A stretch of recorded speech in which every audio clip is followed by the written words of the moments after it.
Today, I'm going to talk about 1632, a novel by Eric Flint. Now, the premise of this novel is that in 1999, a small West Virginia town got transported back in time to the year 1632 and dropped in the middle of Germany during the 30 Years' War.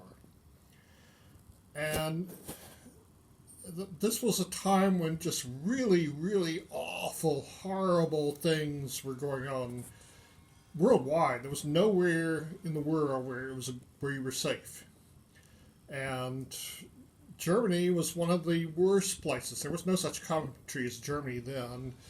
It was a whole bunch of countries that called themselves the Holy Roman Empire, but it was really just a bunch of separate countries. And so there's all this murder and rape going on, and even worse stuff. And you drop these Americans in, and they take a one look at this and say, "Hell no, we're not going to let this stuff go on." So you have some Americans rampaging across the 17th century Germany, bringing peace and justice, American style.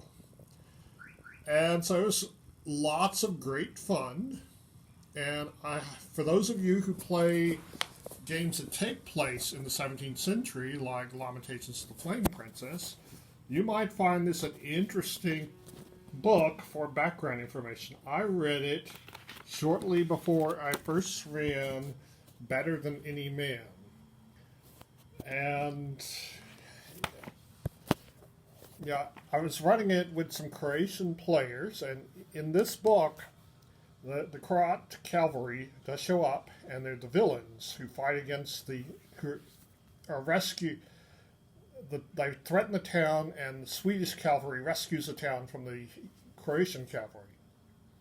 So I was playing with a bunch of Croatians, some of whom had just recently lived in Sweden. So the sides that I thought people were going to take in this module were opposite of what happened. That they had personal experience with Swedes and had the mad on against them. So they took one look at the Swedish army and said, "Oh, those are the enemy. We should do whatever we can to hamper them." So I was a bit funny. But yeah, it's a really good, fun novel. It's a pretty quick read. And there's a series of sequels. The first one was called 1633. And it's not quite as good as this one, but it's almost as good.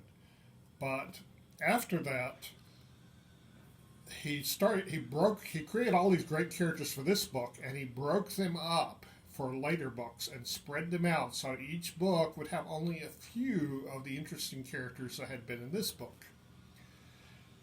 And he started publishing the fan fiction that people would write for this series. So there's a whole bunch of books of fan fiction written by fans of this series that is canon. So it's a huge amount to wade into, and you may or may not like the other books of the series, but this one is really good, really fun, so I highly recommend it.